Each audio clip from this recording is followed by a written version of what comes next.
যুদ্ধবিরতি নিয়ে সারা বিশ্বের মানুষের যে আশা ছিল তা কিন্তু হঠাৎ করে থমকে গেছে। আলোচনার টেবিল ছেড়ে প্রতিনিধিরা ফিরে গেছেন যে যার দেশে। মাইক্রোফোন নিভে গেছে এবং ক্যামেরা সরিয়ে নেওয়া হয়েছে, কিন্তু উত্তেজনা থামেনি, ঘনীভূত হচ্ছে আরও হতাশা।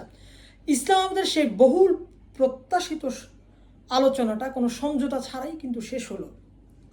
তবে এখন একটা বিষয় যে ডোনাল্ড ট্রাম্প কিন্তু এখন নীরব। যে তিনি সহজেই ট্রুথ সোশ্যালের পোস্ট দিয়ে সারা বিশ্বের অর্থনৈতিক রাজনৈতিক পরিস্থিতিকে চেঞ্জ করে ফেলেন, সে তিনি কিন্তু আজকে নীরব। ইতিহাস বলছে যুক্তরাষ্ট্র এবং ইরানের এই যে সংঘাত, এই সংঘাতটা কিন্তু নতুন কোনো বিষয় না। 1979 সালে ইসলামী বিপ্লবের পর থেকে দুই দেশের সম্পর্ক বৈরিতাপূর্ণ হয়। যদিও এর মাঝে মাঝে আলোচনা হয়, কিন্তু 2015 সালের পারমাণবিক চুক্তি ছিল সেই দীর্ঘ কূটনৈতিক প্রচেষ্টার একটা বড় অর্জন। কিন্তু সেই অধ্যায় অনেকটা অতীত হয়ে পড়ে ট্রাম্পের সিদ্ধান্তের কারণে। কারণ এখন যে বর্তমান যে অবস্থা, সেটা কিন্তু শুধু পারমাণবিক কর্মসূচি নয়, এখানে কিন্তু যুদ্ধ পরিস্থিতি নতুন করে সংযুক্ত হয়েছে। গত 28শে ফেব্রুয়ারি যুক্তরাষ্ট্র এবং ইসরায়েলের যৌথ হামলার পর মধ্যপ্রাচ্যে যে সংঘাত হয়েছে, ইরান পাল্টা আঘাত হানে মার্কিন ঘাঁটিগুলো লক্ষ্য করে পুরো অঞ্চলে মার্কিনের ঘাঁটিগুলোর যে চোখ বা রাডার সিস্টেম এবং এয়ার ডিফেন্স সিস্টেমগুলোতে হামলা চালায় এবং অঘোষিত যুদ্ধে জড়িয়ে পড়ে পুরো অঞ্চলে। ফলে বিশ্ব অর্থনীতি অনেকটা মুখ থুবড়ে পড়ে। এই যুদ্ধবিরতির মধ্যেই এখন যদি বলি যে এই যুদ্ধবিরতি যখন ঘোষণা হলো 2 সপ্তাহের জন্য, এর মধ্যে ইসলামাবাদে যুক্তরাষ্ট্র এবং ইরানের 21 ঘন্টার আলোচনা হলো। এখন যদি আপনাকে বলা হয় যে আসলে 21 ঘন্টায় ইটস এ হিউজ টাইম, এরকম একটা আলোচনা যদি হয়ে থাকে তাহলে নিশ্চয়ই কোনো না কোনো বিষয়ে কনসেনসাস হয়েছে, একে অপরের সাথে মিল হয়েছে। কিন্তু তারপরেও কেন যুদ্ধবিরতি হলো না? কেন পারেনি উভয় পক্ষ একটা সমঝোতায় পৌঁছতে? সোজা কথা যদি আমরা একটু বলি, সেটা হচ্ছে এই প্রশ্নের উত্তর যদি আমরা খুঁজতে চাই তাহলে দেখব যে উভয় পক্ষের মাঝে কিন্তু অবিশ্বাস রয়েছে এবং কট্টর অবস্থান রয়েছে। ইরানের দাবি যুক্তরাষ্ট্র এমন কিছু চাচ্ছে যা হচ্ছে অযৌক্তিক এবং অবাস্তব। তাদের ভাষ্যমতে ওয়াশিংটন এমন লক্ষ্য অর্জন করতে চাইছে যেটা সে যুদ্ধের মাধ্যমে অর্জন করতে চায়নি। আবার যে বিষয়গুলোকে প্রাধান্য দিয়েছে আমেরিকা, সেটা হচ্ছে হরমুজ প্রণালী, পারমাণবিক কর্মসূচি এবং আঞ্চলিক নিরাপত্তা। এই 3টি ইস্যুতে যুক্তরাষ্ট্র অনড় অবস্থানে ছিল। তার মানে কি হরমুজ প্রণালী মুক্ত করে দিতে হবে, পারমাণবিক কর্মসূচিকে বন্ধ করতে হবে এবং ইনরিচ পরমাণু হয়তো আমেরিকাকে দিতে হবে এবং আঞ্চলিক নিরাপত্তা নিশ্চিত করতে হবে। অর্থাৎ আমেরিকার যে পূর্বের যে অবস্থান, যুদ্ধ পূর্ববর্তী অবস্থান, তা যেন ইরান মেনে নেয়। এখানে কূটনীতির সবচেয়ে বড় হচ্ছে সংকট যে যখন আলোচনা হয় তখন যদি আপনার ইচ্ছা হয় যে আপনি সমঝোতা করবেন না। আসার কথা তবে এই যে কূটনৈতিক প্রক্রিয়া এখনও থেমে যায়নি। ইরান ইতিমধ্যে ইঙ্গিত দিয়েছে যে আলোচনাটা ছিল দীর্ঘ প্রক্রিয়া শুরুমাত্র, এখন বিষয়টি উচ্চ পর্যায়ের কারিগরি চিন্তা ভাবনার জন্য রয়েছে। বিশেষজ্ঞরা এই খসড়া প্রস্তাব বিশ্লেষণ করবেন, মতামত এবং শর্তগুলো মিলে দেখবেন।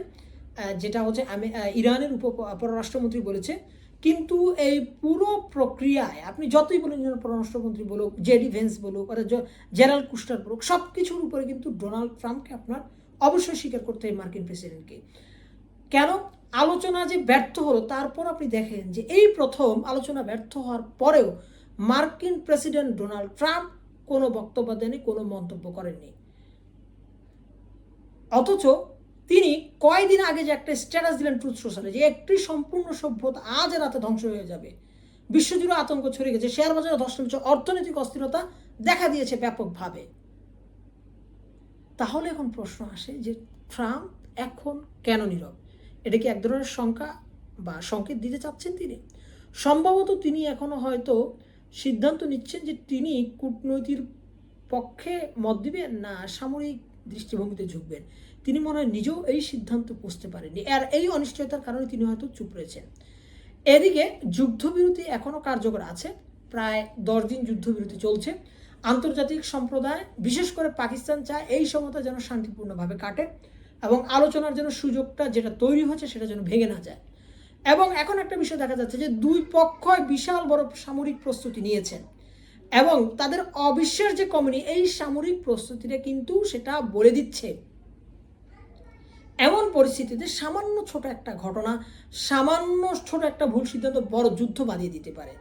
তাহলে আমরা বলতে পারি যে একটা স্কেল, একটা সূক্ষ্ম দাঁড়িপাল্লার মাঝে হচ্ছে পৃথিবীটা দাঁড়িয়ে আছে। যদি একটু ডানে ঘোরে, যদি একটু বামে ঘোরে, আমরা ধ্বংসাত্মক যুদ্ধ দেখব।